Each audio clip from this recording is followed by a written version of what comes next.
Hello tout le monde et re-bienvenue, bienvenue dans ce podcast émission. On a trop parfait de Aujourd'hui, nom. ouais non mais ça c'est pour plus tard.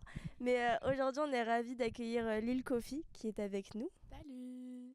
Et du coup tu es venu en nous apportant un sujet parce que l'idée c'était de te laisser carte libre. Tu veux nous parler de santé mentale mais bon ce sera aussi prétexte pour aborder plein de sujets avec toi. Yes. Peut-être qu'en premier temps tu peux commencer par te présenter. Ok. Alors, je m'appelle Lil Kofi, je suis danseuse et performeuse. J'évolue sur la scène queer depuis maintenant 4 ans. Voilà. Donc, je travaille avec une association qui s'appelle Au Fantasme. C'est une association d'art pluridisciplinaire. Donc, on est des dragues, on est des danseurs, danseuses. Voilà, on fait plein de choses différentes. Et qu'est-ce que je peux dire d'autre sur moi? Je suis prof de danse. Je donne des cours de Heels, c'est vraiment la matière dans laquelle j'évolue. Et voilà, à peu près, t'as à peu près mon CV là, je pense. Mais c'est vrai que ouais, du coup, comme je te disais, nous, on t'a découvert à travers la ballroom au premier ball de Bordeaux, quoi. Yes. Et en règle générale, aussi à travers ta pratique de heels, moi, je sais que ça fait des mois que je suis comme ça en mode, je vais réserver un cours, je vais réserver un cours, je vais le faire. Bien, girl. Mais j'ai trop envie, j'en rêve, vraiment j'en rêve. Mais et du coup, c'était aussi très important pour nous que tu sois la première invitée de ce podcast Merci. pour, grâce à ce que tu portes, que ce soit du coup dans ton engagement auprès de la ballroom, auprès de la commu drag queer, mais aussi parce que tu es une personne qui a une vraie pratique professionnelle de danse et de chorégraphie. Et nous, d'autant plus Lily, ça nous touche particulièrement. Tout ce rapport à la performance de la danse, aux performances du corps et aussi à ce que ça implique de naviguer dans ces milieux-là en tant que personne noire et en tant que personne queer. Donc vraiment, merci, c'est un plaisir que tu nous accordes du Merci à temps. vous d'avoir pensé à moi. Et du coup, le sujet que tu nous amènes au sujet du coup, ce sujet de la santé mentale des artistes, pourquoi est-ce que c'est la première idée qui t'est venue en tête? Alors, la santé mentale des artistes, je pense que c'est un sujet qui est un peu tabou. En tout cas, dans le monde de la danse, c'était un sujet qui était hyper tabou, dans le sens où, en fait, on se posait pas la question sur ça. Ok. C'est-à-dire que les chorégraphes, enfin vraiment quand tu vas prendre un cours ou quoi que ce soit, on se fiche de comment tu vas obtenir du résultat, mais plutôt sur le résultat obtenu, tu vois. Et je trouve ça hyper important parce que du coup, on le voit pas en tant que spectateur.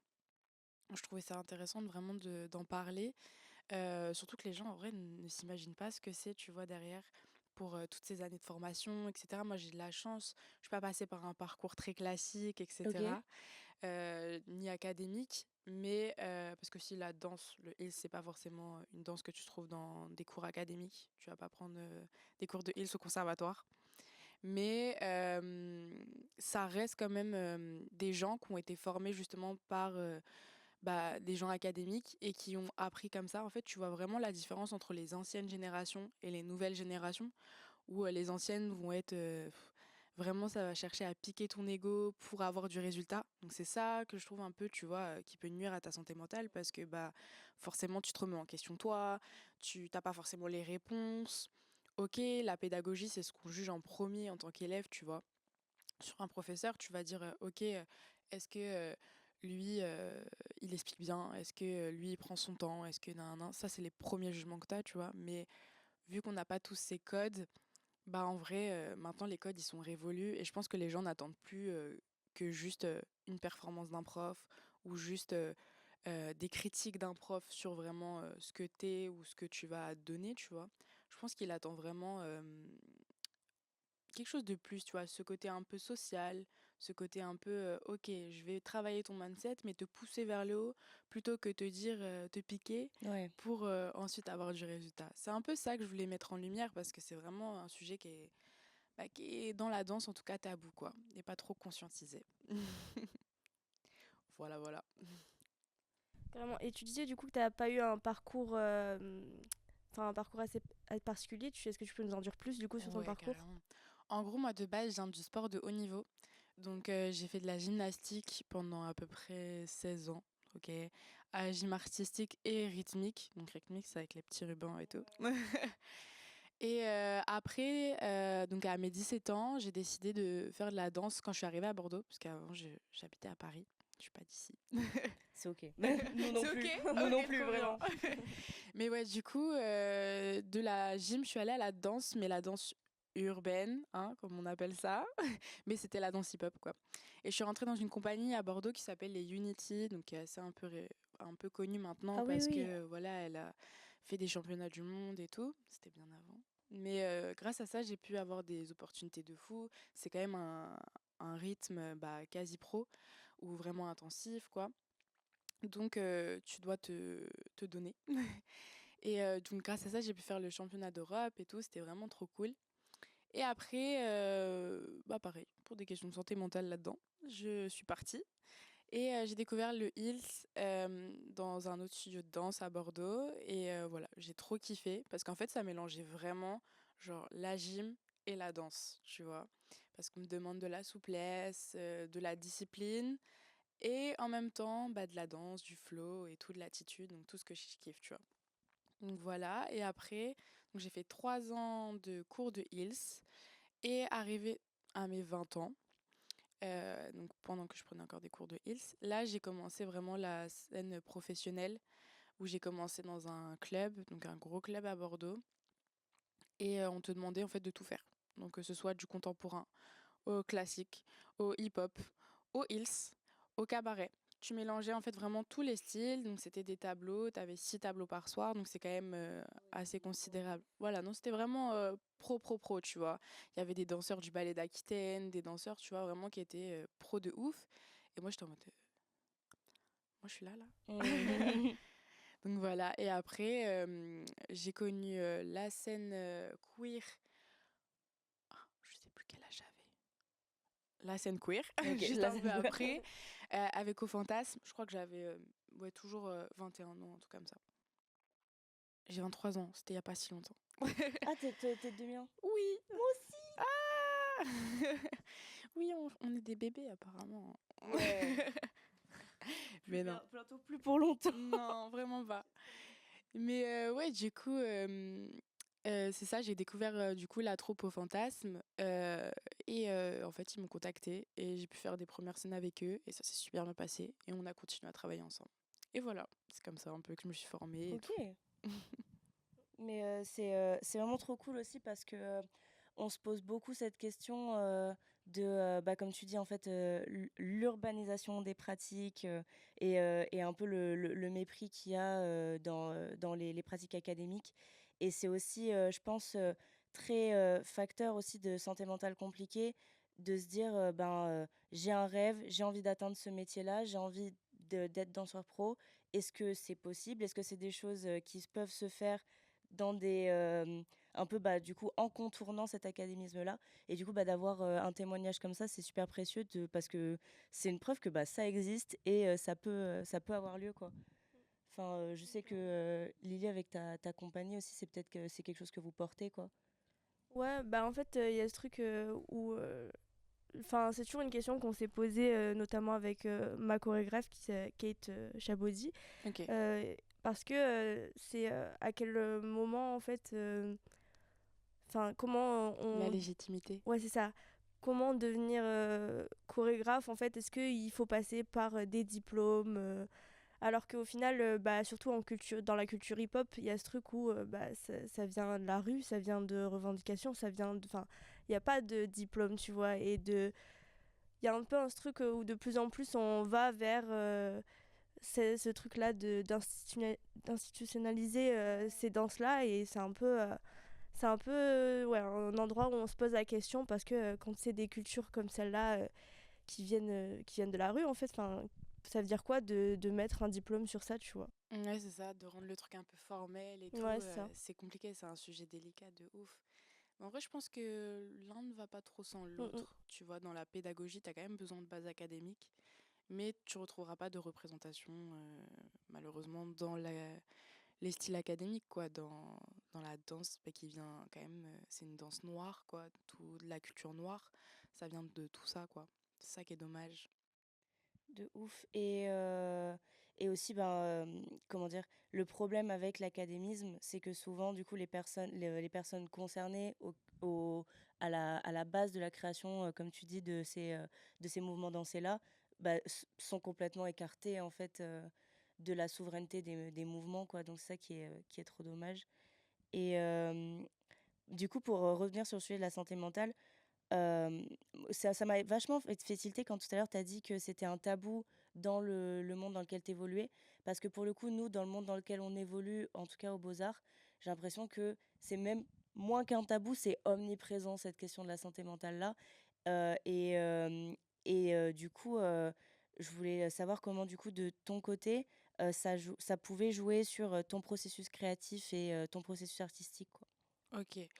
En gros, ça joue de ouf parce que quand tu crées, je parle vraiment en termes de chorégraphie, quand tu donnes aussi, quand tu donnes un cours, je prends ce côté-là, voilà. Et même en vrai, quand tu es dans une prestation, tu te donnes aussi aux gens, tu le ressens forcément, tu vois. Déjà, tu ressens toutes les énergies des gens et si toi-même t'es pas bien, ça va se ressentir, ça va se voir.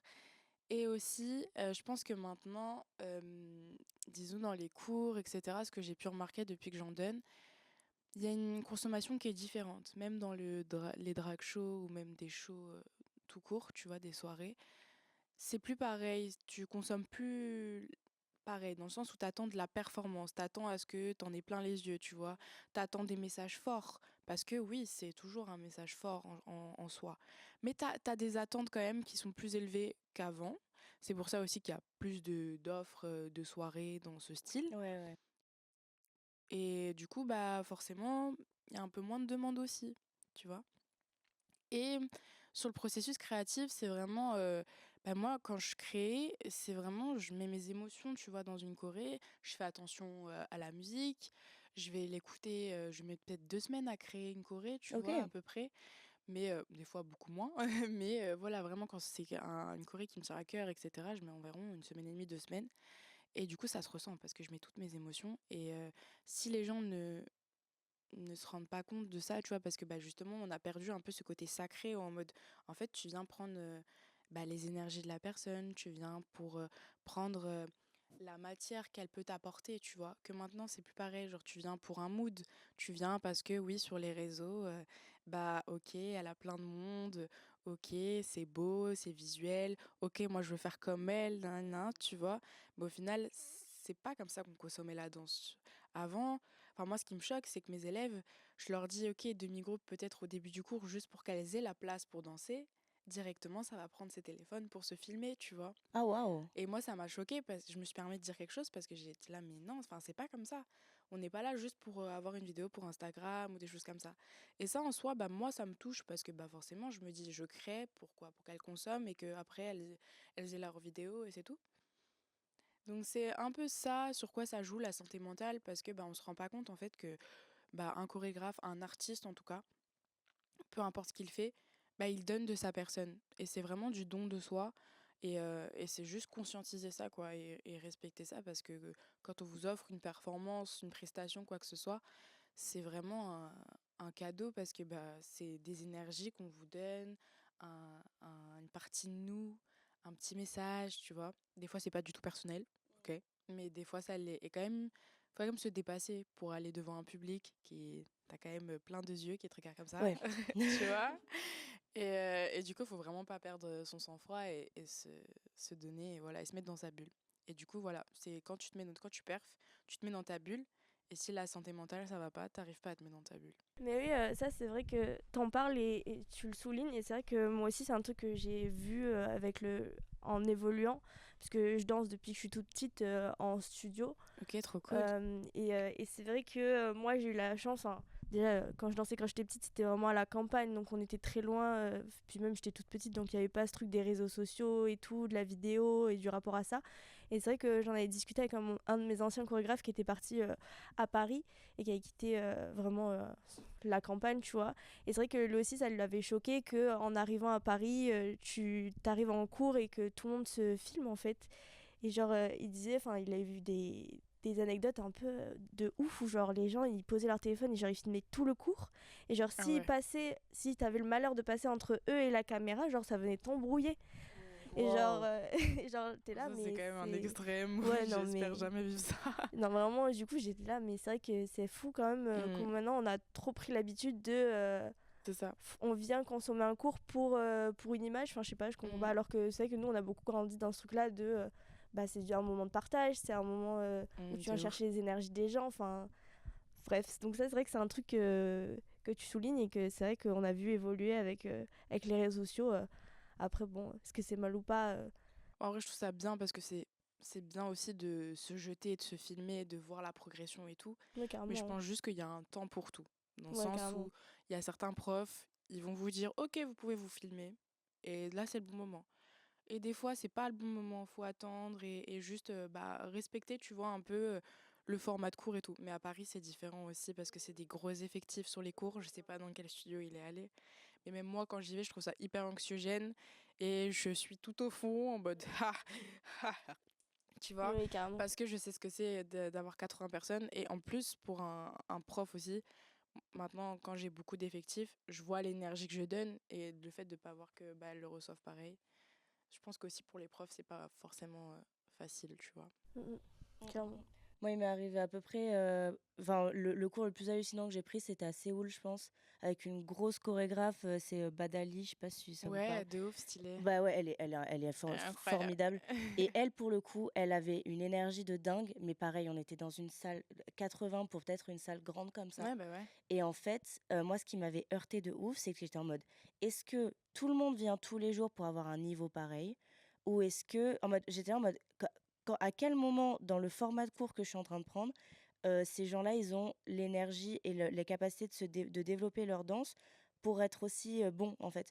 Parce qu'en gros, c'est vraiment un cours égale 1 heure durant laquelle tu apprends la chorégraphie en entier. Et à partir de la moitié du cours, on sort les caméras pour la vidéo YouTube qui va sortir le soir même. Et il y a des passages en petits groupes hyper rapides. Et à la fin, la chorégraphe choisit celles qu'elle a vues être peut-être les 5 meilleures. Et elle en fait, tu sais, la chorégraphie principale, quoi. Et c'était hyper ancien parce que j'étais là en mode, mais moi, j'ai même pas encore le temps d'apprendre les pas de la chorégraphie que toutes les personnes présentes dans le cours ont eu le temps de les apprendre et de les adapter à leur propre style. Et ce que j'avais trouvé hyper intéressant, parce que moi j'avais pris jusque-là que des cours très académiques à la française, c'est qu'en fait, les Coréens qui étaient présents, parce que j'étais la seule non-coréenne dans le lieu, les Coréens qui étaient présents dansaient avec le plus d'énergie et le plus de flow et d'attitude possible, quitte à skipper des pas Ok, ouais. et les remplacer par leur propre pas. Tu vois, par exemple, des gens qui vont avoir des pratiques principales de walking, à les remplacer les pas qu'ils n'avaient pas encore assimilés par du The walking. Waking, ouais. Et c'était super impressionnant, mais j'étais là en mode, ah ouais, je suis à des kilomètres d'avoir cette assurance, en fait. Je pense que c'était vraiment ce truc-là de se dire, moi, je suis encore à être matrixée par le fait de faire exactement pas par pas comme la chorégraphie, que cette personne-là a déjà su l'adapter à son propre style et se dire, bah, je m'en fous, juste je danse, tu vois. Et c'était un peu un truc entre, bah, du coup, ce truc très parisien, comme vous dites, où c'est vraiment l'usine, et une énergie où, en fait, Où il y avait quand même du il y avait un partage. lâcher prise, quoi. Donc, ouais, c'était un truc de dingue. Non, ça c'est cool en vrai, mais après t'étais peut-être sur un format qui était un peu plus avec un niveau avancé ou tu sais, tu vois, pro. Et en vrai, même tu sais, dans les workshops, en vrai, c'est un peu ça, parce que t'as pas le temps, t'apprends vite. Le but, c'est que tu bouffes le plus de matière, et c'est ce que je dis, tu vois, à chaque fois, j'ai plein de débutantes qui veulent venir au workshop. Je dis, y a pas de souci, mais je vous préviens, on est là pour manger de la matière, se dépasser, et après on voit. Mais c'est trop bien en vrai, parce que tu vois, c'est le partage avec les univers différents, c'est trop Ouais. cool. Mais ouais, après, faut juste que ce soit bien amené. Voilà. C'est ça. Mais du coup, tout à l'heure aussi, tu nous parlais bah, de ton parcours et tout. Et moi, un truc qui m'attriste beaucoup en ce moment, surtout, genre vraiment, genre, littéralement, ça m'est arrivé il y a 3 jours, j'étais là, j'étais en train de regarder le plafond. Et je me suis dit, toute ma vie, je vais devoir faire du networking pour pouvoir obtenir les postes que je veux et pouvoir réaliser mes rêves. Et genre, du coup, sur cette question de charge, enfin, je trouve que le networking, c'est une charge mentale en soi, de se dire, bah, peu importe d'où tu viens, peu importe ce que tu fais, il va falloir que tu aies des moments d'extraversion avec de batterie sociale pour pouvoir assurer ton avenir. Et je me demandais comment toi, est-ce que tu naviguais ça et comment tu gérais ça aussi, genre? Je gère ça comme je peux. Non, en vrai, ouais, les réseaux, enfin, tout ce qui va être tourné autour de ton réseau à toi, c'est, je dirais 98% de ton taf. Donc, honnêtement, c'est une charge mentale aussi qui est importante. Enfin, en vrai, quand tu vois les influenceurs, tu les vois quand ils sont en bad mood, enfin, tu le sais, tu vois, ils ont des rappels, ils voient leurs statistiques et tout. Et en vrai, c'est un piège parce qu'il faut pas s'enfermer là-dedans. Faut pas oublier que, bah, justement, un art, c'est précieux et que plus justement tu vas en donner, moins bah, ça va se ressentir sur scène. Moi, je le vois quand j'enchaîne beaucoup de dates, la fatigue mentale arrive et bah, c'est là où tu vois que tu peux te blesser facilement, t'es plus dedans, tu prends plus de plaisir. Donc c'est un peu un petit piège. Après, c'est quand même, bah, comme c'est 90%, tu vois, 98% de notre taf, c'est ce qui permet d'être booké. Donc c'est un petit piège parce que aussi, genre, t'as des artistes qui n'ont pas de followers et qui vont être pas forcément meilleurs ou moins bons que des artistes qui ont 10K ou voilà, tu vois. Alors que en soi, les gens voient ça comme une certification ou alors comme un CV artistique aussi. Même moi, tu vois, il y a moins d'un an, j'avais 700 followers, même pas. Mmh. Et je me suis bah, un peu bousculée à accepter mon image aussi et à publier parce que bah, forcément j'ai besoin de visibilité pour pouvoir bah, être reconnue entre guillemets ou encore avoir des bookings. Et donc forcément tu es un peu obligé de te plier à ces codes parce que bah voilà maintenant c'est ça quand tu es artiste. Instagram c'est ton CV artistique, c'est ton image. Et les bookers se fient aussi aux abonnés parce qu'ils se disent bah ok cette artiste je vais la booker parce qu'elle a tant d'abonnés, je suis sûre qu'elle va me ramener du monde. Alors que pas du tout des fois, c'est totalement faux. Et il y en a qui sont surpris et qui comprennent pas mais c'est réel. Et en vrai ça t'apporte une certaine crédibilité donc c'est important, mais voilà, il faut savoir justement le doser. Moi, maintenant, je me limite. J'ai des plages horaires où je travaille. Instagram à partir de 20h30, je crois. Peut-être un peu plus tard, mais hop, Ouais, ne c'est pas fini. déranger. Enfin, tu vois, je fais attention à ce que je reste pas tout le temps dedans. Parce que même, tu te réveilles, en vrai, tu réfléchis à ta communication. Tu crées les visuels. Tu réfléchis à comment tu vas communiquer sur ça. En fait, quand tu es indépendant, en vrai, Tu fais quand t'as pas 5 une métiers équipe en même derrière, temps, quoi. ouais, c'est ça, t'es sur tous les pôles. Et surtout, bah, ta tranche de travail, même quand tu dors, ça continue de réfléchir. Donc en fait, tu vois, par rapport à des personnes qui vont travailler de 8h à 18h, toi, tu vas travailler de 8h à 8h en vrai, tu vois. Et ça n'arrête pas, mais c'est pour ça qu'il faut se trouver des moments où, ok, je souffle, mais ok, c'est important parce que je sais que derrière, j'ai des retombées avec ça, tu vois. Donc voilà, malheureusement, on peut pas faire un peu l'impasse parce qu'on est obligé d'être un minimum formel pour pouvoir bah, toucher des gens. Et c'est pour ça que j'essaie en soi, dans la forme de ma communication, d'inclure le plus de personnes, vraiment, et que ça touche le plus de personnes possible pour ne pas que ça limite à des personnes, tu vois, ou que les gens aussi se sentent oppressés, ou que ça paraisse, enfin, je vais pas dire ça, mais des fois, tu as des communications, c'est tellement formel que ça peut aussi mettre des freins à des gens Ouais, carrément, où hein. ils ont besoin de ce côté social, tu vois, justement. Donc ouais, c'est le networking, en vrai, c'est hyper important. Mais voilà, faut aussi faire des concessions et choisir les bonnes choses, tu vois. T'es pas obligé de travailler avec tout le monde. For Voilà. real. Ouais. Et puis en vrai, même moi, ça m'a fait bizarre parce que je suis pas forcément très sociable dans le sens où j'ai pas de problème à tenir une discussion, mais avec certaines personnes qui peuvent m'impressionner ou même encore dans le pro, ben je vais pas, si ça passe pas, moi le feeling ça passe pas. Dans le sens où je vais pas me forcer et ok, je vais rester pro, je vais faire mon travail, mais humainement, si ça passe pas, bah ça passe pas, tu vois, ou je vais pas me bousculer ou quoi que ce soit parce que ben, c'est ma personnalité et malheureusement, il y en a plein qui sont prêts à tout pour être bookés. Tu vois, l'argent, c'est vraiment un vice qui rentre là-dedans dans ce monde, vraiment dans le monde artistique, le monde est méchant. Le monde est méchant. Comme j'adore dire cette phrase, mais c'est réel quoi. Et en vrai, c'est pour ça faut se protéger et faire attention quoi, parce que là-dedans, voilà quoi, les gens sont prêts à tout. Pour briller juste l'instant d'être sur scène, hein. Mais Oui, bon, juste pour une soirée, l'histoire d'une soirée, quoi, c'est ça. Alors que bon, en vrai, c'est plus qu'une soirée quoi. C'est ça quoi. Ouais, Mais c'est bon. aussi genre de qui tu t'entoures et les conséquences Mm. qui viennent avec. Pour qui tu travailles, hyper important. Enfin, en tout cas, moi, depuis que je suis sur la scène queer, je fais hyper attention. Même si avant, je faisais quand même attention. Mais maintenant, je sais que bah, c'est pas que moi, c'est pas que Lil Coffee aussi. J'ai l'image de tous les collectifs avec qui je travaille. Au Fantasme, La Sueur, enfin, tous, tu vois. Je peux pas me permettre d'arriver et de faire n'importe quoi. Sur ça, le fait que tu portes un peu l'image du coup des collectifs avec lesquels tu travailles, ça te met pas trop de pression au quotidien en fait? Non, parce que je trouve que ça m'a permis justement d'avoir une certaine régularité où mes choix doivent être en cohérence avec mes valeurs, tu vois. Mmh. Donc en vrai, ça m'a plus apporté, je dirais. Comme ça, je sais que, ok, peut-être on va me proposer, je sais pas, un prix incroyable pour cette soirée, mais non, parce que c'est pas ok, parce que l'orga, je sais pas, elle dit des propos qui sont pas ok. Maintenant, je me censure plus.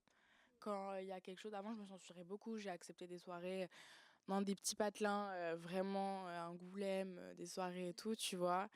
Et, j'ai kiffé, mais je me rendais pas compte, en fait, tu vois, derrière tout ce qu'il y avait, les propos, des fois, tu sais, t'as des orgas, des fois, elles se rendent même pas compte. On va même pas parler du pinkwashing, mais tu vois, il y en a qui, tu vas être un peu en quota ou des choses comme ça. Donc maintenant, je me dis que ce que je donne, ça a de la valeur. C'est surtout ça. En fait, quand on revient un peu à la question de légitimité, c'est oui, je peux m'estimer, tu vois, genre, je peux m'estimer chorégraphe, je peux m'estimer ça parce que j'ai eu des expériences qui ont fait que c'est ok. Et voilà, donc c'est juste important de ne pas dire oui à tout, quoi. Ouais, c'est vraiment genre, ça constitue du soin pour toi et pour ta communauté que de Bien sûr. savoir dire non. Et enfin, je pense, aussi que, en ayant ce mindset-là, tu crées tu contribues au fait que aussi ta house soit un espace safe et qui te le rende derrière aussi, quoi. Ouais, de ouf, c'est ça. C'est vraiment. J'ai oublié ce que je voulais dire. T'inquiète. Ah, ça y est, j'ai décroché. Non, c'est vraiment. Ouais, non, je disais, que, en fait, en contribuant, comme tu le Oui, dis, c'est en du soin. associant tes valeurs, voilà, C'est ça ce contribue. mot-là que j'ai beaucoup aimé. Ouais, c'est vraiment de l'acceptation de soi et de la conscientisation de son art, tu vois. Mmh mh. Donc, c'est pour me protéger justement mentalement que je fais tout ça, quoi. Bah, ouais, non, mais c'est aussi, comment dire? Je pense que c'est tellement angoissant de te retrouver dans un lieu où, bah, on attend du professionnalisme de toi, mais en même temps, le professionnalisme ne t'est pas rendu et en Ah, plus, tu sais que genre, ton acceptation de ces microagressions-là ou même de ces agressions-là, elle dépend, de ton salaire, quoi. Enfin, c'est une cata, quoi. ouais, ça c'est. Tu soulèves un sujet qui est hyper intéressant, dans le sens où je suis confrontée à ça bah, à chaque presta, à part avec des personnes qui sont habituées à l'artistique, mais en général, tu vois, on est booké, que ce soit à drag, tout type d'artiste, hein, on est booké par des organismes qui sont pas forcément bah, habitués à booker des artistes d'art vivant. Donc, c'est compliqué en fait de impliquer, enfin, qui respectent nos codes, parce que pour eux, c'est pas naturel. Pour eux, tu dois t'adapter, ou alors ils vont se dire ah, mais elle est danseuse, Ouais. ça va, tu vois. Là, j'ai fait un gros festival à Bordeaux, il n'y avait pas de scène. Tu vois, on est arrivé, on était bookés, une drague, une performeuse, et on n'avait pas de scène. On a dansé sur les caissons et tout, donc ok, on a géré parce qu'on est professionnel et que voilà, on a ce mindset et on a l'amour surtout de notre métier qui fait que on va pas s'arrêter à ça. Mais enfin, c'est aberrant de dire je book des performeurs et je mets pas en pratique, genre, ou même à disposition les moyens qui doivent être mis au minimum, Pour les tu vois. accueillir, quoi. C'est Enfin, ça, ouais, alors ouais. que t'envoies tout, t'envoies tes fiches techniques, t'envoies tout.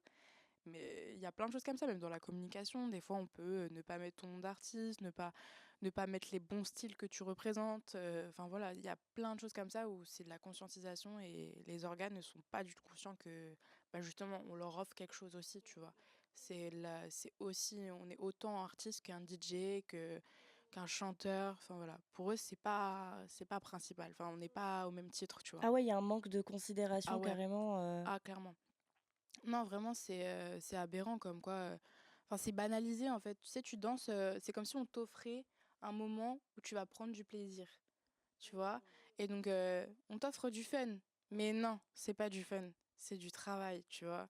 Et eux ne conscientisent pas ça comme ça. C'est vraiment ça, tu vois, qui est problématique avec certaines orgas. Et c'est pour ça, avec Au Fantasme, on a plein de... Enfin, plein, je vais me calmer. On a des événements qui se sont annulés parce qu'on a fait le choix de ne pas, justement, bâcler notre travail. Enfin, voilà, quoi. On préfère faire un truc à notre image, avec des valeurs, tu vois, où les gens nous respectent pour notre art, plutôt que faire encore un truc pour de la visibilité, un quota. On a assez donné, je pense, tous les artistes dans le fantasme ont beaucoup tourné et ont beaucoup donné pour Bordeaux, en tout cas. Ouais, carrément. Mais c'est vrai que genre ça fait aussi, moi je trouve partie, des injonctions qu'on se met, se dire, «Ah ben là je fais encore 1 an où je fais du travail gratuit, et là ça va donner j'accepte qu'on me paye en visibilité», des choses comme ça et c'est juste, enfin, je pense que c'est juste pas possible. Enfin on Ouais, c'est se ça, hein, il y en a plein qui me proposent des prestats gratuits en échange de mais tu sais que, visibilité. même, bah, enfin je pense que je t'apprends rien, mais même, des grands noms, hein. Ah oui, oui. Moi, j'ai des connaissances, qui ont travaillé, dans le monde de la danse pour des gros rappeurs, par exemple, qui te galèrent à te lâcher un 50, à 50 €.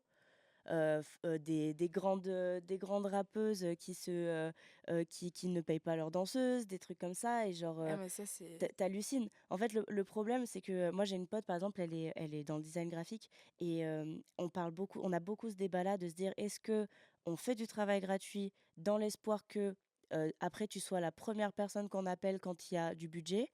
Ou est-ce que au final, c'est pas juste qu'on va continuer à t'appeler parce qu'on sait que tu fais du travail gratuit?» tu Mais vois? c'est exactement ça, en vrai, en plus, c'est une question, toi-même, tu peux pas y répondre parce que t'es un peu... mais je sais pas. Et en Ouais. vrai, moi, maintenant, tu vois, je me suis limitée. Je me dis...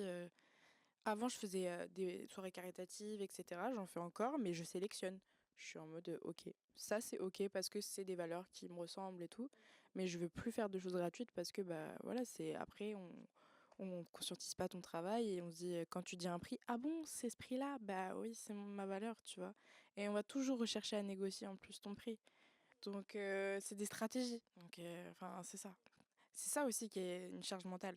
Parce que tu dois penser à ça, à te dire, ok, il va négocier, donc je vais mettre un peu plus cher. Non. C'est une charge mentale de fou. Et en plus, on n'ose même plus. Genre, on n'ose même pas annoncer nos prix. Genre, je trouve ça Oui, dingue oui, mais qu'on moi ait aussi, normalisé ça, quoi. même mes cours privés et tout, j'ose pas parce que bah, je me dis, je sais comment c'est la galère pour tout le monde, tu vois. Mais à un moment donné, quand tu es une orga, par exemple, d'événements, tu t'engages à avoir des artistes. Tu t'engages à en booker. Donc, tu dois respecter. C'est juste ça. Et surtout, je pense que déjà, on n'allume pas forcément sur les prix. Hein. Faut pas croire. C'est juste, voilà, c'est comme ça, c'est le marché. Et voilà, on fait comme on peut, on mange comme on peut, surtout. Grave. De ouf. Et du coup, toi, enfin cette confiance en toi, en fait, d'arriver à mettre de la légitimité sur ton travail et tout ça, ça t'a pris du temps à mettre en place parce que j'imagine que c'est pas facile de venir et de dire bah moi ça c'est mon prix et c'est ça que je vaux et stop quoi. Enfin, Alors, j'espère que cette légitimité, je l'aurai un jour à 100%, tu vois. Je pense que tout artiste, peu importe l'art, dans tous les cas, t'apprends tous les jours, tu vois. C'est un apprentissage tellement long que, enfin, il y a tellement, en fait, je sais pas comment expliquer, mais de, de styles différents, d'arts différents, tu vois. T'as toujours, en fait, une évolution. Donc, en soi, être légitime de quelque chose, c'est hyper dur. Mais je pense que oui, ça vient de la confiance en soi, ou dans le sens où à un moment donné, quand tu as fait ton chemin, et par exemple, moi, quand on m'a proposé de donner des cours, parce qu'il y a encore 6 mois de ça, je disais, je ne donnerai pas de cours. Ah ouais? D'accord. Ouais. Ouais, ouais, vraiment. J'étais mais, terrorisée à l'idée de donner un cours ou même juste de partager ça, parce que pour moi, je n'étais pas légitime. J'ai pas fait de formation académique. Ok, j'ai fait des expériences scéniques, etc. Donc pour moi, c'était plus du coaching scénique que je pouvais faire. Et j'en ai fait et c'était trop bien. Et c'est ça qui m'a lancée justement. Et j'ai fait, mais en fait, bah, à Bordeaux, il n'y a pas beaucoup de représentation déjà au niveau du Hills. Au niveau de l'art sexy, c'est très compliqué à démocratiser dans cette ville. Et je me suis dit, mais enfin, avec toute la force qu'on m'envoie depuis que je suis avec Au Fantasme, c'est surtout ça qui m'a donné cette confiance en moi, parce qu'on m'a offert une scène où on me disait, tu peux faire ce que tu veux. Et quand j'ai compris que les gens recevaient les messages que j'envoyais par mes performances, je me suis dit, bah ok, c'est ok en fait, je peux peut-être débloquer un truc, tu vois.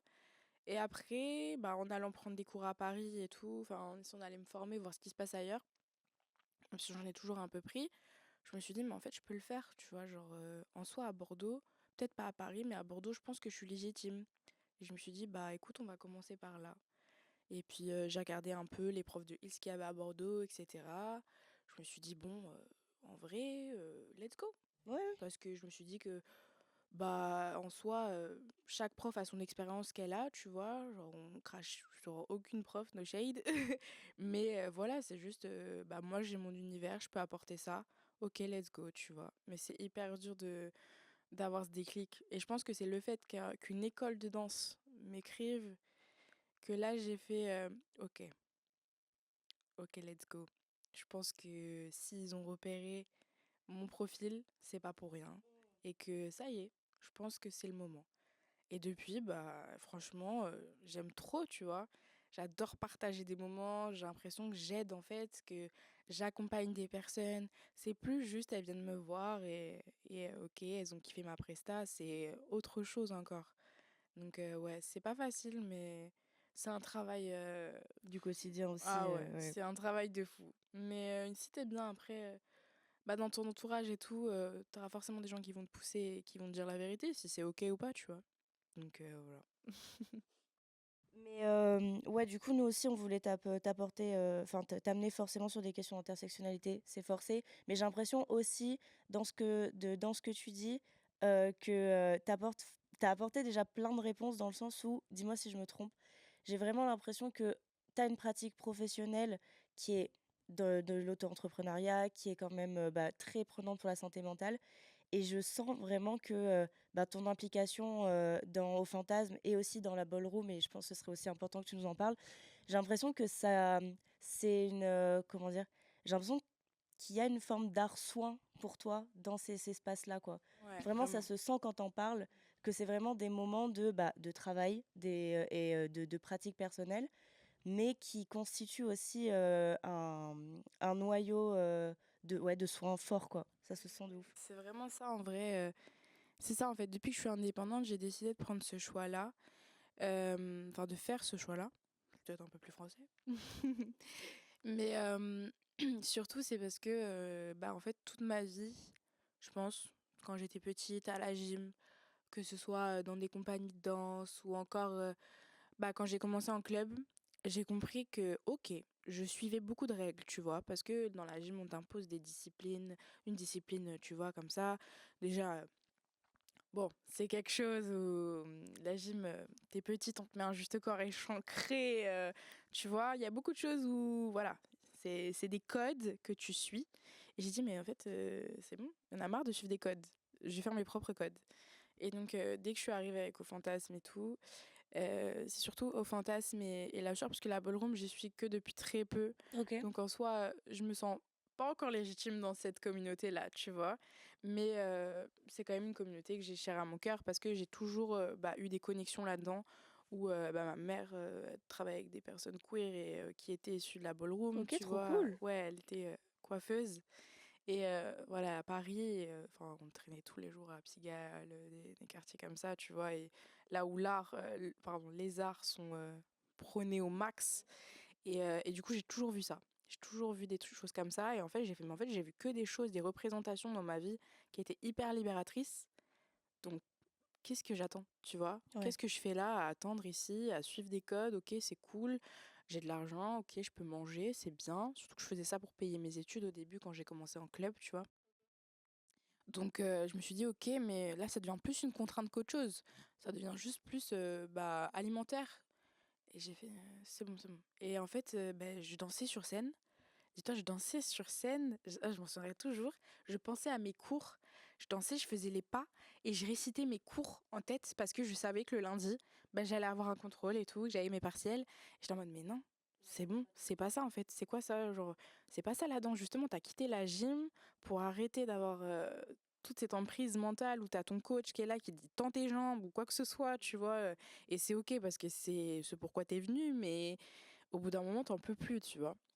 Et c'est pour ça, donc la danse, ça a été hyper libérateur pour moi. Et après, j'ai décidé que ce soit un choix tout le temps. Dans le sens où, ok, au fantasme, ils m'ont montré aussi, ils m'ont fait découvrir un univers que je ne connaissais pas forcément personnellement pour mon art, même si je connaissais la communauté, donc je comprenais beaucoup plus facilement. Mais voilà, c'est vraiment libérateur dans le sens où je fais une presta pour moi et pas pour les autres, tu vois. Des fois, je refuse de faire certains shows parce que pour moi, ça n'a plus de sens. Ou pour moi, c'est pas ok de faire ça dans cet endroit-là, tu vois. Des fois, il y a des bookers qui voient des vidéos et qui disent ok, je veux ce show. Et je suis en mode bah oui, mais je peux pas faire ça dans ton établissement qui est, je sais pas, un établissement hyper hétéro-cisgenre, tu vois, alors qui vont pas comprendre le message pareil, qui vont. Enfin, je sais pas comment expliquer, mais C'est une question d'adresse, en fait. c'est ça, et t'as un public, donc le message, il faut qu'il soit bien reçu. Et c'est pour ça que c'est hyper important que toutes les conditions soient bien mises en place pour que les gens comprennent. Si t'as des mauvaises lumières, pas de scène, c'est pas, on va pas dire c'est leur gars. On va dire ouais, l'artiste, pas ouf son show, tu vois. De ouf. Donc c'est plus ça où j'ai fait le choix que ce soit un soin dans le sens où je me prends plus la tête, je suis plus déçue de ah ouais, ça allait pas, ça allait pas. C'est bon. Maintenant, ça suffit. Donc voilà, mais c'est une forme d'intransigeance qui ferme des portes, mais je pense que c'est pas plus mal, tu vois. Je préfère ça que peut-être que si j'aurais accepté plein de choses, j'aurais fait un tour du monde entier et j'en sais rien, je danserais pour Beyoncé ou je ne sais pas, tu vois. Mais et encore, tu vois, je me dis c'est pas ça qui me plaît le plus, tu vois, c'est vraiment défendre des valeurs. C'est pour ça que même les artistes, on m'envoie des projets clips, des projets comme ça. Il y a un mot déplacé, quoi que ce soit, c'est mort. Genre, c'est pas possible. Je peux pas être là à danser alors que t'as des propos misogynes ou homophobes, tu vois, c'est pas possible. Donc c'est des sacrifices, mais c'est important ouais, de le faire pour soi. Pour soi et pour les autres, en vrai, Aussi, oui. pour ta communauté, pour d'autres danseuses qui n'auraient peut-être pas la force de le faire, de voir que toi, tu arrives à poser tes limites et tu vis quand même de ton travail, quoi. C'est ça. Et puis les gens, tu vois, avant moi, ont mis on va dire, ont inscrit des codes dans le sens où ils ont mis en forme un peu comment ça devait s'organiser un événement, les prix, etc. Donc ça, on respecte parce que ces gens se sont battus pour ça, tu vois, pour être reconnus, pour vraiment avoir des prix corrects et tout, parce que c'est dur. Et par exemple, à Bordeaux, ce qu'on voit, c'est t'as plein de danseuses qui, ok, sont danseuses, tu vois, dans des soirées et tout, c'est cool. Je juge pas du tout leur travail. Je juge juste peut-être l'organisation ou dans le sens, elles vont se permettre peut-être de casser les prix pour être bookées ou des choses comme ça, tu vois. Et en soi, elles ne sont pas conscientes, il ou elle, hein. Quand je dis elles, j'englobe tout le monde en Oui, général. oui, oui. Mais les personnes ne sont pas conscientes que en vrai, c'est bafouer certains codes ou bafouer un combat qui a été mené, tu vois, parce que c'est pas facile d'arriver devant une orga qui est là, qui en a rien à foutre de ce que tu fais, et tu leur dis ouais, c'est tel prix, et ils sont en mode ah non, Ouais, donc ah non, ce sera quelqu'un d'autre. tu vois. Ouais, Et ça, carrément. c'est dur parce que au début, moi, j'avais pas mal de dates à Bordeaux. Je faisais quand même pas mal de dates dans différents établissements différents et tout, donc enfin voilà, j'étais un petit peu reconnue au moins dans mon art. Et maintenant, depuis que j'ai vu certaines personnes, tu vois, faire des prestats, etc., accepter certains prix, les gens ne me contactent plus. Et en soi, je me dis, c'est pas plus mal, tu vois, c'est un mal pour un bien. Donc c'est hyper important en vrai de faire attention à soi avec ses choix, quoi. Je fais des petits monologues, hein. Non, mais c'est une interview. C'est l'idée. Mais non, moi je me pose la question parce que je sais pas comment t'envisages la danse et ton art, parce que moi j'avoue que la danse c'est vraiment un moyen d'extérioriser et justement de faire du soin avec moi-même. Et en fait, au moment où ça devient ton métier et ton quotidien, est-ce que c'est pas dur la balance de c'est ton taf, t'es obligé, et à la fois, de base, tu fais ça pour ton bien. Ouais, en vrai, c'est dur. Il y a des jours, tu vois, je me lève, j'ai pas envie de danser. Il y a des jours, j'ai pas envie de donner cours. Genre, je suis en mode, oh, je les aime, hein, mais 50 filles ce soir, oh, tu vois, genre, c'est bon. Mais pour autant, en vrai, j'arrive toujours à trouver une force. Je sais pas d'où ça vient, mais dès que j'arrive dans la salle, il y a une force qui arrive et j'oublie. Et là, je prends mon plaisir parce que je me dis, en fait, j'ai de la chance d'avoir cette opportunité, de le vivre de ma passion. Donc, j'essaie toujours d'être reconnaissante envers ça. Après, ça n'empêche pas que des fois, je suis aigrie.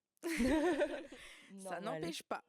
Mais en vrai, c'est dur et c'est pour ça que d'avoir les meilleures conditions possibles, ça déjà, ça facilite les choses. Et donc, c'est hyper important. Mais après, quand t'as pas envie, t'as pas envie. Et c'est pour ça, des fois, faut pas se forcer. Des fois, faut le dire. Faut accepter. En fait, c'est de l'acceptation. Ok, c'est ok de pas être bien. C'est ok de se trouver moche. C'est ok de, tu vois, t'es dans un miroir. Ok, même l'inverse, tu vois. Ok, je me sens trop fraîche. Ok, c'est ok. C'est pas tu fais la meuf, c'est pas. Non. C'est juste ok en soi parce que bah, t'es humain. Donc sinon, tu serais un robot. Et je pense que les gens, tu vois, par exemple, en tant que prof, ils attendent à ce que tu sois parfait. Oui. Donc à ce que t'aies tous tes comptes, t'aies tous tes pas, etc. Moi, des fois, j'arrive. J'ai eu, par exemple, cette semaine, la semaine dernière, j'ai eu une presta 3 jours de suite. Donc je suis arrivée, ok, j'étais KO, j'assume. Mais je suis arrivée, j'ai fait mon taf. Et il y a eu un moment où, oui, j'ai eu un trou, tu vois, genre d'un coup, la fatigue, ça te fait des trous, tu comprends pas. Et j'ai vu, mais le manque d'indulgence de certains élèves qui me regardaient en mode, mais elle est pas pro. Mmh. Mais en vrai, on est humain. Et c'est juste de l'indulgence aussi qu'il faut avoir envers les autres et de la tolérance. De ouf. Parce que c'est pas possible d'évoluer comme ça, comme des robots. Sinon, c'est ça aussi qui fait qu'à un moment donné, t'as plus de sentiments, tu ressens plus rien, tu danses, t'es inerte. C'est d'être naturel, quoi. Et ouais, des fois, c'est dur. Mais en vrai, je pense qu'ils m'aident beaucoup, c'est mon entourage et du coup les conditions aussi dans lesquelles je me mets qui m'aident beaucoup, quoi. Mmh mh. Mais je pense aussi c'est ça, qui constitue la confiance en soi, en fait. C'est pas tant, comment dire? J'ai l'impression que souvent les personnes, enfin les gens ont tendance à, associer confiance en soi et extraversion uniquement. Alors que justement, moi je trouve que la confiance en soi, c'est tout ce que tu as, évoqué jusqu'ici, de en fait, ben, se dire, «Je mérite du soin, je mérite du temps, je mérite, d le droit à l'erreur». C'est super important et c'est des choses qui, ben, forcément, par, capitalisme et méritocratie, sont pas du tout assez mis en avant. De juste se dire, bah, c'est aussi un acte de confiance en soi que de se dire: «Bah, là, aujourd'hui, je me retire de cette situation et on verra bien ce qu'il y a derrière, mais j'ai le sentiment que je De mérite autre ouf. chose, quoi». Et puis la confiance en soi, comme la légitimité, tu vois. La légitimité, bon, c'est différent dans certains domaines, mais je dirais pour toi-même, il y a personne qui va arriver, qui va te donner un sac et qui va dire tiens, ça c'est la confiance en soi, tu vois. Il y a que toi qui peux te la donner. Donc si ça vient pas de toi-même, personne te la donnera, tu vois. Et c'est ce que je dis beaucoup dans mes cours parce que bah, le heal c'est beaucoup de confiance en soi. Tu te dévoiles quand même, tu vois. Et du coup c'est hyper important de se dire ok, c'est ok de pas avoir confiance en soi, mais ok, viens, je me pousse un peu. Viens, je me fais violence. Et viens, je trouve comment avoir confiance en moi, ce que j'aime, comment m'aimer et tout. Et le droit à l'erreur, c'est hyper important, ouais, d'être indulgent envers ça. Carrément. Mais tu disais, ouais, j'aime bien cette idée de droit à l'erreur. Parce que c'est vrai que souvent, dans cette quête de la réussite, toujours, où on essaie de passer au travers de ça, alors qu'au final, bah, c'est important aussi de se chier, en fait, juste de se rater. Et moi, c'est un truc avec lequel j'ai eu beaucoup de mal, en fait, de me dire, mais en fait, t'as le droit de te rater. Parce que t'es là, en fait, ça fait partie du processus et c'est hyper dur de l'accepter, dans la société actuelle où faut toujours être dans cette quête de la réussite. C'est vrai que c'est dur d'arriver à accepter l'erreur, en fait, l'échec. Et surtout de pas le prendre comme la fin du monde, quoi. Genre, c'est ok, il faut apprendre de ça, quoi. Ouais, mais je pense aussi que notre génération, on est en quête toujours d'abondance, tu vois. On veut toujours plus, toujours plus, toujours plus, toujours plus. Un peu comme sur les réseaux sociaux. Toujours chercher le meilleur contenu, ce qui va impressionner, les meilleurs stats, tu vois. Et c'est pour ça, je pense, si nous-mêmes on se laisse pas souffler, Ouais. on va jamais s'en sortir. Et ouais, non, c'est hyper important. Mais cette quête de réussite aussi, je pense, ouais, ça vient vraiment des réseaux et du système dans lequel on nous met, tu vois. Mais en vrai, après, c'est des fois nous-mêmes. Moi, je sais que des fois, tu peux être en compétition avec toi-même, tu vois. Moi, je sais que je suis tellement intransigeante envers mon travail que des fois, je suis en mode, ça y est, c'est pas parfait, c'est ok, c'est de l'art, tu vois. Alors que je cherche la perfection de ouf, mais non, en vrai. Mais je pense aussi que c'est le système scolaire Ouais. enfin, qui est beaucoup comme ça en règle générale, même, tu vois. Tu vois, tu parlais de la gym. Moi aussi, je suis passée par tout ça, genre le parcours un peu dans gym. Et en règle générale, j'ai l'impression que tu vois, as des patterns très précis, surtout ben, quand tu es une personne affable et avec tous les cas qu'on pose sur nous, de OK, alors on attend de toi une excellence sportive, académique et physique. Et du coup, bah, très vite, tu te retrouves complètement à te scruter, tu te sens scruter. C'est là où vraiment la santé mentale, elle dégringole complètement parce que tu as l'impression que tu as le droit à l'erreur sur absolument aucun aspect de toi. Et au final, ta perception de toi-même, que ce soit à l'intérieur de toi comme l'extérieur, elle devient complètement brouillée, quoi. Et ça crée des blocages. Ouais. Du coup, c'est ça qui est.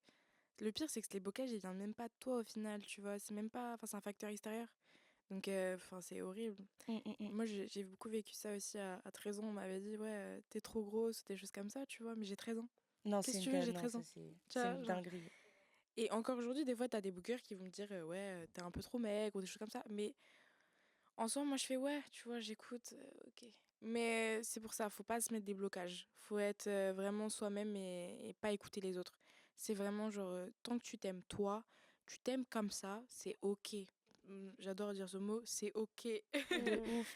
Vraiment. Mais c'est vrai que justement, par rapport au rapport au corps, j'ai l'impression que malheureusement, il y a beaucoup trop de personnes qui s'interdisent des pratiques de la danse, qui s'interdisent des pratiques de performance à cause d'un certain rapport au corps-là.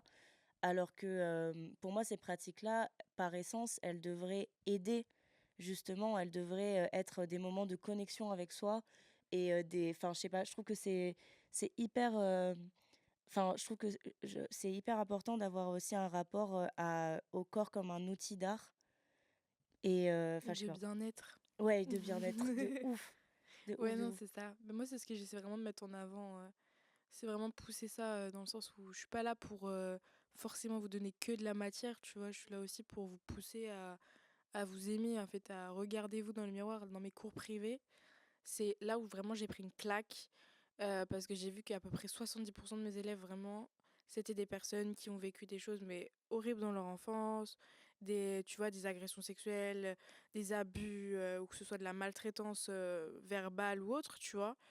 Et quand j'ai vu que vraiment à chaque fois on se livrait à moi, on disait des choses, j'ai fait ok, c'est bien déjà, j'ai fait une safe place. Ouais, Ok, merci. de ouf. Mais aussi, je me suis dit que ça leur permettait justement de sortir de cette zone de confort et d'apprendre sur elles-mêmes, tu vois. Et en vrai, c'est pas facile parce que forcément, tu entends beaucoup d'histoires, donc tu prends beaucoup en émotion. Moi, surtout, j'adore aspirer les Ah émotions. ouais, terrible. Ouais, je suis une petite éponge. Mais j'ai appris justement à faire cette dissociation. Mais c'est particulier, tu vois. T'es face à une personne qui te livre une partie d'elle-même, quoi. Mmh, mmh, Et mmh. ok, tu continues à faire ce que tu fais, ça aide les gens. Ça aide les gens, donc fais-le, Ouais. en fait. Il n'attend pas forcément des gens, parce que j'attends pas à ce que eux me coachent en thérapie, hein.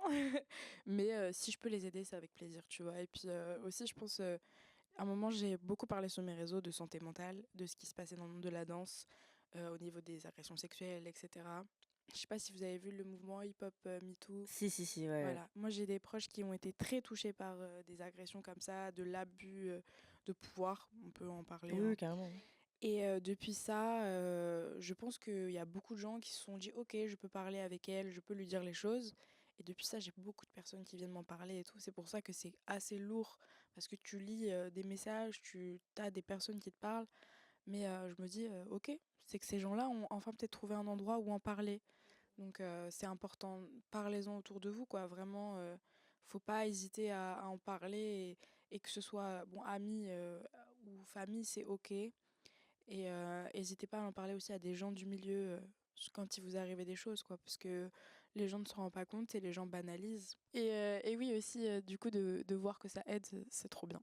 Ouais, mais c'est vrai que, la libération de la parole, quoi qu'on ait vécu, je trouve que c'est, comment dire? C'est déjà aider les autres parce que c'est prévoir Vraiment. des futures agressions, mais c'est aussi et on s'en rend compte avec le temps, c'est aussi prévoir la se enfin, je pense que parler de ce qui se passe pendant que ça se passe même ou, juste après que ce soit passé, c'est, se prévoir des années et des années de soins, quoi. C'est ça, ouais, Genre, c'est s'aider. vraiment, ouais. C'est beaucoup s'aider et du coup, vraiment aussi réconforter les autres victimes Mmh, mmh mh. parce que elles se sentent moins seules. Depuis que moi vraiment j'ai parlé sur ça, elles me disent, enfin j'ai reçois plein de messages en me disant: «Mais merci, tu vois? Genre, grâce à toi, je sais que je suis pas la seule sur ce sujet-là. Ouais. Je suis pas la seule qui a été touchée par cette personne. En fait, on est beaucoup». Bon, c'est pas forcément agréable de savoir ça parce que tu es en mode: «Bon bah, désolée», mais au moins ça te permet de les réconforter et enfin qu'elles se disent: «OK, c'est bon, c'est plus un tabou, je suis plus obligée de me cacher, je suis plus». Ouais Donc ouais, c'est hyper important. et de reprendre la main sur nos communautés, en fait, Ça carrément. aussi, ouais, ça c'est pour tout ce qui est communauté racisée et tout, c'est un tabou qui se lève depuis peu et je suis très heureuse parce que du coup les gens comprennent beaucoup plus certaines choses et conscientisent beaucoup plus certaines choses, même si pour certaines personnes ce n'est pas le cas parce que bah en vrai c'est une question de culture, tu vois. Oui. Dans le sens où t'es pas racisé dans ta vie, il y a des choses c'est pas un automatisme, tu vois, tu vas pas comprendre que OK, c'est du racisme et c'est tellement banalisé aussi. Mais en tout cas, à Bordeaux, moi, quand je suis arrivée, c'était dur, hein. Sur ça, il y avait vraiment pas de liberté à la parole, enfin, dans le sens où personne n'en parlait. OK. Il y avait beaucoup de phrases dans le monde de la danse, c'était hardcore, où on me disait, moi, ça m'a créé des blocages, tu vois, un peu comme on me disait, tu vois, où les gens vont te parler mal. Moi, on m'a dit, ouais, t'es noire, tu sais pas danser l'afro. Oh là Tu là. vois, c'est des choses comme ça où t'es en mode, mais enfin, ça va pas, hein, il y a un problème, qu'est-ce qui s'est passé? Donc, ouais, c'est ça, c'est lever les tabous pour que ce soit plus un tabou et que les gens conscientisent que c'est pas OK, c'est tout. Comme ça, au moins, ils sont au courant, ils sont prévenus.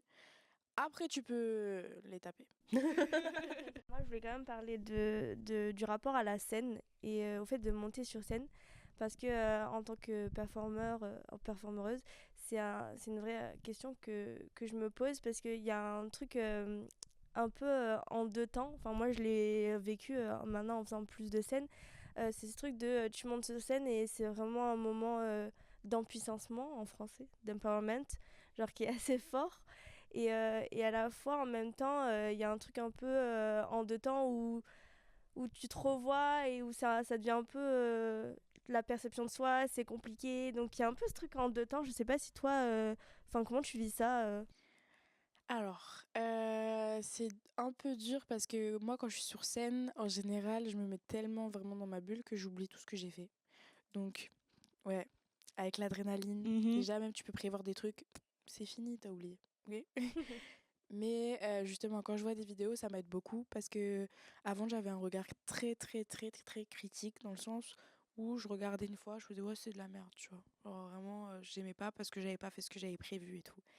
Et j'ai appris à être douce envers moi-même. Donc c'est vraiment ça le plus dur parce que notre pire ennemi c'est nous-mêmes. C'est pas les autres qui vont te critiquer, c'est toi-même en vrai parce que les critiques elles rentrent dans ta tête, mais c'est toi qui te juges au final, tu vois. Donc ça a été un travail à long terme, ok, que j'applique encore et que j'espère réussir très vite. Mais en vrai, comme je te dis, les artistes, c'est un travail de toute une vie, donc pareil, c'est un travail de toute une vie.